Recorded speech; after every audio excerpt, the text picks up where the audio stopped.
আগামী রাষ্ট্রনায়ক ও বিএনপির ভারপ্রাপ্ত চেয়ারম্যান তারেক রহমানের আস্থাভাজন নরসিংদী জেলা বিএনপির সিনিয়র যুগ্ম সাধারণ সম্পাদক, জেলা যুবদলের সভাপতি, নরসিংদী সরকারি কলেজের সাবেক জিএস, নরসিংদীতে সর্বাধিক মামলা ও কারা নির্যাতিত নেতা, রাজপথ কাঁপানো গণমানুষের আস্থাভাজন, গরিব ও মেহনতি মানুষের প্রিয় নেতা, রায়পুরার কৃতি সন্তান ও নরসিংদী ৫ আসনের বিএনপির মনোনয়ন প্রত্যাশী মহসিন হোসাইন বিদ্যুৎকে এক অভূতপূর্ব গণসংবর্ধনা প্রদান করা হয়েছে। শনিবার ২৭ সেপ্টেম্বর বিকেলে নরসিংদী উপজেলার বড়চর, বাহাদুরপুর, লোচনপুর উচ্চ বিদ্যালয় মাঠে উত্তর বাখরনগর ইউনিয়ন বিএনপি ও অঙ্গ সংগঠনের আয়োজনে গণসংবর্ধনা অনুষ্ঠিত হয়। কোরআন তিলাওয়াত, জাতীয় সঙ্গীত ও দলীয় সঙ্গীত পরিবেশনার মধ্য দিয়ে অনুষ্ঠানের সূচনা হয়। পরে প্রয়াত নেতাদের স্মরণে দোয়া ও বৈষম্য বিরোধী আন্দোলনে আহত নেতাদের সম্মাননা ক্রেস্ট প্রদান করা হয়। রঙিন সাজে উৎসবমুখর পরিবেশে বাদ্যযন্ত্র বাজিয়ে বিশাল গাড়ি বহর নিয়ে বিভিন্ন স্থান থেকে আগত মিছিলকারীদের অংশগ্রহণে পুরো অনুষ্ঠান স্থল মুখরিত হয়ে ওঠে।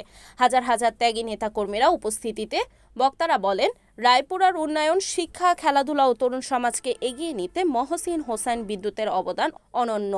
তিনি দলের দুঃসময় সবসময় জনগণের পাশে থেকেছেন এবং জনসেবাকে জীবনের মূল লক্ষ্য হিসেবে গ্রহণ করেছেন। তারা আসন্ন জাতীয় সংসদ নির্বাচনে নরসিংদী ৫ আসনে মহসিন হোসাইন বিদ্যুৎকে দলীয় মনোনয়ন প্রদানের জন্য বিএনপির ভারপ্রাপ্ত চেয়ারম্যান তারেক রহমানের কাছে জোর দাবি জানান। সংবর্ধনা অনুষ্ঠানে সভাপতিত্ব করেন উত্তর বাখরনগর ইউনিয়ন বিএনপি সভাপতি মোহাম্মদ মোহর আলী এবং সঞ্চালনায় ছিলেন সেক্রেটারি প্রফেসর শফিকুল ইসলাম। এ সময় বক্তব্য রাখেন বিএনপি নেতা অ্যাডভোকেট আলামিন হোসেন বিপ্লব, আলমগীর হোসেন, আসাদুজ্জামান আসাদ, হাবিবুর রহমান শাহিন, জাকির হোসেন, শহীদুল্লাহ, হাফিজুর রহমান হাফিজ। অনুষ্ঠানে আরও উপস্থিত ছিলেন জেলা বিএনপির নেতা মোহাম্মদ শাহজাহান সরকার সোহাগ, জেলা যুবদলের সহসভাপতি SM সনেক, সহসভাপতি ফরহাদ হোসেন চৌধুরী, জেলা যুবদলের যুগ্ম সম্পাদক মোহাম্মদ বিল্লাল হোসেন, জামান মিয়া, উপজেলা যুবদল নেতা সানাউল্লাহ প্রধান, মানিক মিয়া প্রমুখ। ৭১টি ইউনিয়নের মধ্যে ইনশাআল্লাহ উন্নয়নের দিক থেকে, উৎপাদনের দিক থেকে এই উত্তর বাখরনগর ইউনিয়ন হবে ৭১টি ইউনিয়নের মধ্যে সর্বশ্রেষ্ঠ এবং আধুনিক ইউনিয়ন। আমি কাজ করে যাব। তো সবচেয়ে বেশি নির্যাতন শিকার হচ্ছে বিএনপি নেতাকর্মীরা। তো সেই বিএনপি নেতাকর্মীদের মধ্যে নরসিংদীর মধ্যে সবচেয়ে বেশি নির্যাতনের শিকার মহসিন হোসেন বিদ্যুৎ, নরসিংদী জেলার সাবেক জিএস, এবং উনি বর্তমান নরসিংদী জেলা বিএনপির সিনিয়র যুগ্ম সম্পাদক। নরসিংদীর আপামর জনগণ সবাই জানেন যে বিএনপি নামে কোনো একটি মামলা হলে ওনাকে মামলা আসামি করা হতো। উনি থাকুক না থাকুক, গাইবি মামলা এমন কোনো ঘটনা নাই ওনার নাম হয় নাই। সবাই এক নামে জানেন মহসিন হোসেন বিদ্যুৎ সবচেয়ে কি এবং নির্যাতিত। নরসিংদী জেলার মধ্যে যদি বিএনপি করার মধ্যে একজন লোক থাকে সেটা হচ্ছে মহসিন হোসেন বিদ্যুৎ।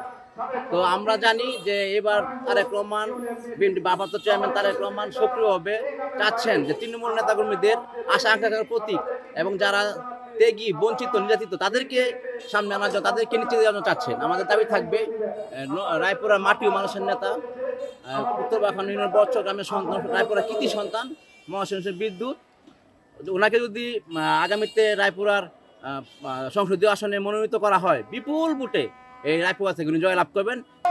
ঘোষণা দিয়েছেন আগামী দিনে যে নির্বাচন হবে সেই নির্বাচনের তারুণ্যের প্রতীক অনেক আসনই চমক দেখাবেন। সংগ্রামী ছাত্র বন্ধুগণ, আমি আর আমার বক্তব্য দীর্ঘায়িত করব না।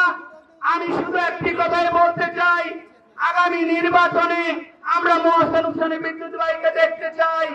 নেতার প্রতীক পিতা, ওনার জনপ্রিয়তা শুধু উত্তর বাখরনগর নয়, ওনার জনপ্রিয়তা শুধু রায়পুরা উপজেলায় নয়, ওনার জনপ্রিয়তা শুধু নরসিংদী জেলা নয়, ওনার জনপ্রিয়তা সারা বাংলাদেশে বিদ্যমান।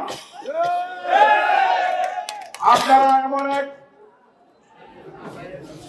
সন্তান পেয়েছেন আপনাদের ইউনিয়নে, যাকে নিয়ে আপনারা শুধু রায়পুরাতে গর্ব করতে পারেন না, সারা বাংলাদেশে উন্নয়নকে নিয়ে আপনারা গর্ব করতে পারেন। রিপোর্ট বশির আহমেদ মোল্লা, NAN TV, নরসিংদী।